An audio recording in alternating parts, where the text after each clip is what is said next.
అపూర్వ, inspector సూర్య ఇద్దరూ కూడా ఒక దగ్గర మాట్లాడుకుంటూ ఉంటారు. ఇక అప్పుడు సూర్య భూమి గగన్ల మీద కోపంతో రగిలిపోతూ, ఒక్క నిమిషం డిఐజీ నుండి ఫోన్ రాకపోయి ఉండుంటే ఆ గగన్ గడి తలకాయ పుచ్చకాయలాగా పేలిపోయి ఉండేది అని చెప్పి అంటూ ఉంటాడు.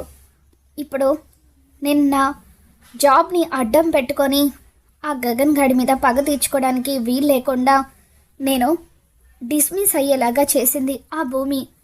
వాళ్ళ మీద ఎలా పగ తీర్చుకోవాలో అర్థం కావడం లేదు. మంచి అవకాశం చేజారిపోయింది మేడం అని చెప్పి సూర్య అపూర్వతో అంటూ ఉంటాడు. ఇక దాంతో అపూర్వ, ఆ భూమి మామూలుది కాదని నేను ముందు నుండి మీకు చెప్తున్నాను కదా సార్, దానికి వాడంటే ప్రాణం. ఆ గగన్ గన్ని కాపాడుకోవడానికి అది ఏమైనా చేస్తుంది, ఆఖరికి తన ప్రాణాలనైనా ఇచ్చేస్తుంది. అందుకే ఇక మీదట నేను కూడా చిన్న కారణం దొరికినా సరే ఆ కారణాన్ని అడ్డు పెట్టుకొని వాళ్ళకు అవమానం జరిగేలాగా చేస్తాను, వాళ్ళని దెబ్బ కొడతాను అని చెప్పి అపూర్వ అంటూ ఉంటే, మేడం మీకు అలా అవకాశం దొరికినప్పుడు నాకు కూడా ఒక మాట చెప్పండి, నేను కూడా మీకు ఏ విధమైన సాయం కావాలన్నా తప్పకుండా చేస్తాను. ప్రెజెంట్ నాకు జాబ్ లేకపోయినా డిపార్ట్మెంట్లో నాకు కొన్ని మంచి పరిచయాలు ఉన్నాయి, ఆ పరిచయాల సాయంతో ఆ గగన్ గాడిని దెబ్బ కొడతాను అని చెప్పి సూర్య అంటూ ఉంటాడు. మరోవైపు భూమి ఎంతో అందంగా రెడీ అయ్యి కిందికి వస్తుంది. గగన్ భూమిని కన్నార్పకుండా చూస్తూ ఉంటాడు. ఇక ఆ తర్వాత శారద, రే గగన్, రేపే కదా నిశ్చితార్థం, నువ్వు భూమి ఇద్దరూ కలిసి షాపింగ్కి వెళ్ళాలి, పూరికి శివకు బట్టలు తీసుకొని రావాలరా అని చెప్పి అంటూ ఉంటుంది. ఇక దాంతో సరే అమ్మా, అవన్నీ నేను చూసుకుంటాను అని గగన్ అంటూ ఉంటాడు.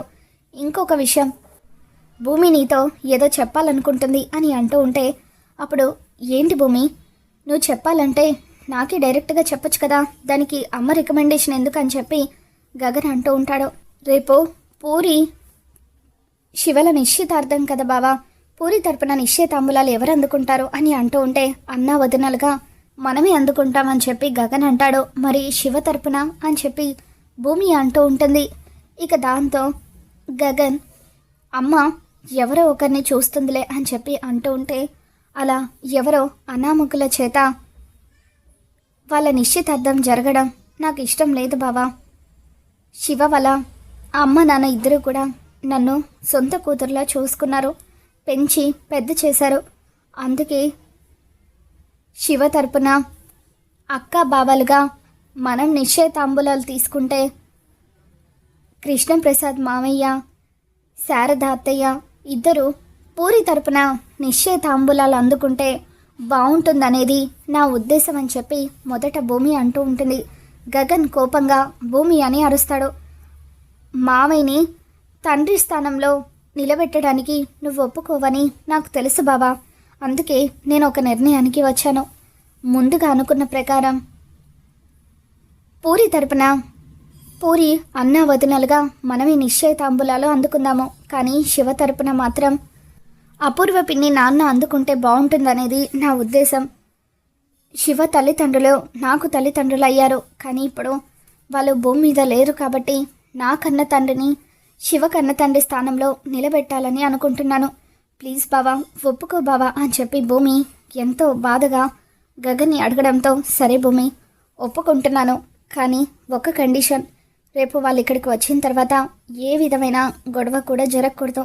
ముఖ్యంగా ఆ అపూర్వ ఎటువంటి గొడవ చెయ్యదని నాకు మాటిస్తేనే వాళ్ళని పిలవడానికి నేను పర్మిషన్ ఇస్తాను అని చెప్పి గగన్ అంటూ ఉంటాడు. వాళ్ళ వల్ల ఇక్కడ ఏ గొడవ జరగకుండా నేను చూసుకుంటాను బావా, నాది హామీ అని చెప్పి భూమి అంటూ ఉంటుంది. సరే అయితే వెళ్ళి వాళ్ళకు కూడా ఈ విషయం చెప్పి వాళ్ళని ఒప్పించు అని గగన్ అంటూ ఉంటాడు.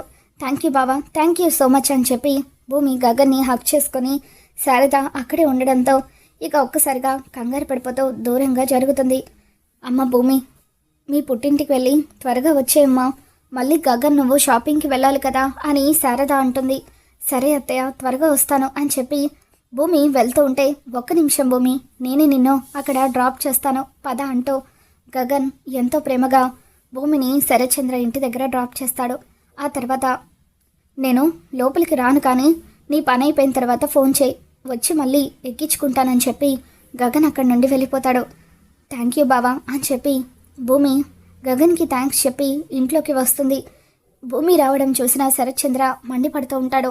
నువ్వెందుకు వచ్చావు అని అంటూ ఉంటే, మీకోసమే వచ్చాను నాన్న, మీతో ఒక విషయం మాట్లాడాలని వచ్చాను అని అంటూ ఉంటే, నీకు నాకు ఎటువంటి సంబంధం లేదని చెప్పాను కదా, మళ్ళీ సిగ్గు లేకుండా ఏ మొహం పెట్టుకొని వచ్చావో అని అంటూ ఉంటే, ప్లీజ్ నాన్న, నేను చెప్పాల్సిందంతా చెప్పేసి వెళ్ళిపోతాను అని అంటూ ఉంటే, నేను వద్దని చెప్పినంత మాత్రాన నువ్వు వినిపించుకోవు కదా, ఏంటో చెప్పు అని శరత్చంద్ర అంటూ ఉంటాడు.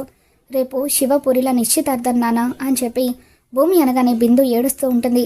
శివ తరపున నిశ్చయితాంబులాలు అందుకోవడానికి నిన్ను పిన్నిని ఇన్వైట్ చేయడానికి వచ్చాను నాన్న, శివ కన్న తండ్రి స్థానంలో మీరు నిలబడాలి ప్లీజ్ నాన్న అని అంటూ ఉంటే, ఇక అప్పుడు శరత్చంద్ర అసలు నిన్నే నా కన్న కూతురివి కాదని అంటూ ఉంటే, ఇంకా అనవసరమైన బంధాలు అంటగట్టకని చెప్పి శరత్చంద్ర అంటూ ఉంటాడు. ఇంతలో అపూర్వ లోపలికి వస్తూ ఉంటుంది. బావా, మనం నిశ్చితార్థానికి వెళ్ళకపోతే ఎలా బావా?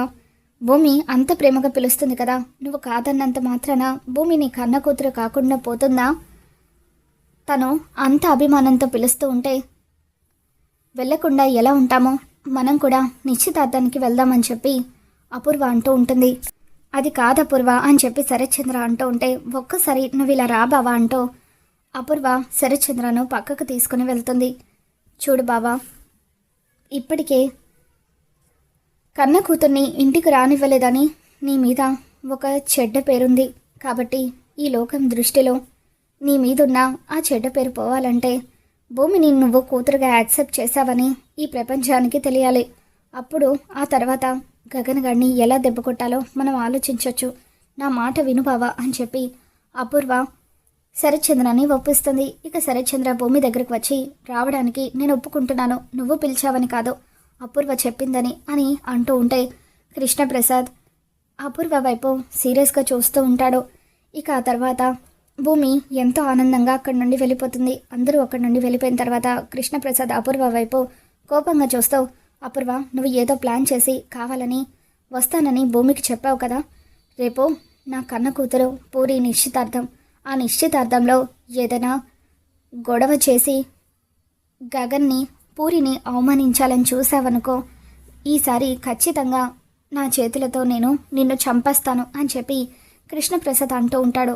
దాంతో అపూర్వ, నేను కుట్ర చేయడానికి వెళ్తున్నానని బాగానే గెస్ చేసావు కృష్ణప్రసాద్. అవును, నువ్వు గెస్ చేసింది కరెక్టే, నేను ఒక ప్లాన్ ప్రకారమే అక్కడికి వెళ్తున్నాను, ముందుగానే చెప్తున్నాను కదా, నీకు చేతనైంది చేసుకో అని చెప్పి అపూర్వ కృష్ణప్రసాద్తో అంటూ ఉంటుంది. ఇక ఆ తర్వాత కృష్ణప్రసాద్ భూమికి ఫోన్ చేస్తాడు. అమ్మ భూమి, ఎందుకమ్మా ఆ అపూర్వని మీ నాన్నను రమ్మని చెప్పావు? వాళ్ళు లేకపోతేనే నిశ్చితార్థం స్మూత్గా జరిగిపోతుంది. ఆ అపూర్వ గురించి నీకు తెలిసిందే కదా, ఖచ్చితంగా ఏదో ప్లాన్తోనే మీ నాన్నను కూడా ఒప్పించింది అని అంటూ ఉంటే, మీరేం కంగారు పడకండి మావయ్య, ఆ అపూర్వ ఎన్ని ప్లాన్లు వేసినా సరే వాటిని చిత్తు చేయడానికి నేనున్నాను కదా, పూరి శివల నిశ్చితార్థం ఎటువంటి ఆటంకం లేకుండా జరిగిపోయేలాగా నేను చూసుకుంటాను అని చెప్పి భూమి కృష్ణప్రసాద్కి చెబుతూ ఉంటుంది. ఇక ఆ తర్వాత గగన్ భూమి ఇద్దరు కూడా షాపింగ్కి వెళ్తారు. ఇక అక్కడ షాపింగ్లో భూమి చీరను సెలెక్ట్ చేస్తూ ఉంటే తనకు ఏం తీసుకోవాలో అర్థం కాకపోవడంతో, బావా నువ్వే నా కోసం ఒక మంచి చీరను సెలెక్ట్ చేయొచ్చు కదా అని చెప్పి అంటూ ఉంటే, భూమికి బాగా సూట్ అవుతుందని చెప్పి గ్రీన్ కలర్ శారీని సెలెక్ట్ చేస్తాడు. ఈ శారీ నీకు చాలా బాగుంటుంది అని గగన్ అనడంతో, అయితే ఇదే శారీ తీసుకుంటాను బావా అని చెప్పి భూమి ఆనందపడిపోతూ ఉంటుంది. పూరికి, శివకు, శారదకు వీళ్ళందరికీ కూడా ఇద్దరు కలిసి బట్టలు తీసుకుంటారు. గగన్కి భూమి ఒక అందమైన సూట్ని సెలెక్ట్ చేస్తుంది. బావా ఈ సూట్లో నువ్వు చాలా బాగుంటావు అని అంటూ ఉంటే, అవునా సరే అయితే అదే తీసుకుందామని చెప్పి గగన్ అంటాడు. ఇక అలా గగన్ భూమి మీద ప్రేమ చూపిస్తూ ఉంటే భూమి కూడా చాలా సంతోషంగా ఉంటుంది. తర్వాత రోజు ఉదయాన్నే శివకు పూరికి నిశ్చితార్థానికి అన్ని ఏర్పాట్లు చేస్తూ ఉంటారు. ఇక దాంతో ఇంటి దగ్గర బిందు ఎంతగానో ఏడుస్తూ ఉంటుంది. శివ దూరం అవుతూ ఉంటే నేను తట్టుకోలేకపోతున్నాను, ఈ బతుకు నాకొద్దు అని చెప్పి బిందు విషం తాగేస్తుంది. అపూర్వ, శరత్చంద్ర ఇద్దరు కూడా గగన్ ఇంటికి వస్తారు. పంతులు గారు ఇక ఇప్పుడు అబ్బాయి అమ్మాయి చేత ఉంగరాలు మార్పిద్దాము అని చెప్పి అంటూ ఉండగా శివ పూరి ఇద్దరు కూడా ఉంగరాలు పట్టుకొని ఉంటారు. అసలు అక్కకు బావకు ఈ నిశ్చితార్థం నాకు ఇష్టం లేదని నేను ఎలా చెప్పాలి? నేను ప్రేమించింది పూరిని కాదు బిందునని వీళ్ళకి ఎలా అర్థమయ్యేలాగా చెప్పాలి అని శివ లోపల బాధపడిపోతూ ఉండగా చెర్రీ బిందు రూమ్లోకి వెళ్ళేసరికి బిందు రక్తం కక్కుకొని మంచం మీద పడిపోయి ఉంటుంది. దాంతో చెర్రీ కేకలు వేస్తూ కృష్ణప్రసాద్ని పిలిచి హాస్పిటల్కి బిందుని తీసుకొని వెళ్తాడు. ఇక అక్కడ బిందు కండిషన్ సీరియస్గా ట్రీట్మెంట్ జరుగుతూ ఉంటే వెంటనే చెర్రీ గగన్కి ఫోన్ చేసి అన్నయ్య బిందు అని ఏడుస్తూ ఉంటాడు. ఏమైందిరా బిందుకి అని గగన్ అనడంతో ఇక అప్పుడు చెర్రీ బిందు విషం తాగిందన్నయ్య, సూసైడ్ అటెంప్ట్ చేసింది అని చెప్పి అనగానే బిందు సూసైడ్ అటెంప్ట్ చేసిందా అని చెప్పి గగన్ షాక్ అవుతూ ఉంటాడు. ఇక దాంతో శివ పూరి భూమి గగన్ వీళ్ళంతా కూడా నిశ్చితార్థాన్ని ఆపేసి పరుగున హాస్పిటల్కి వచ్చేస్తూ ఉంటారు. మరి రాబోతున్న ఎపిసోడ్లో ఏం జరగబోతుందో మనం మన ఛానల్లో తెలుసుకుందాం. ఈ వీడియో మీకు నచ్చినట్లయితే తప్పకుండా లైక్ చేయండి.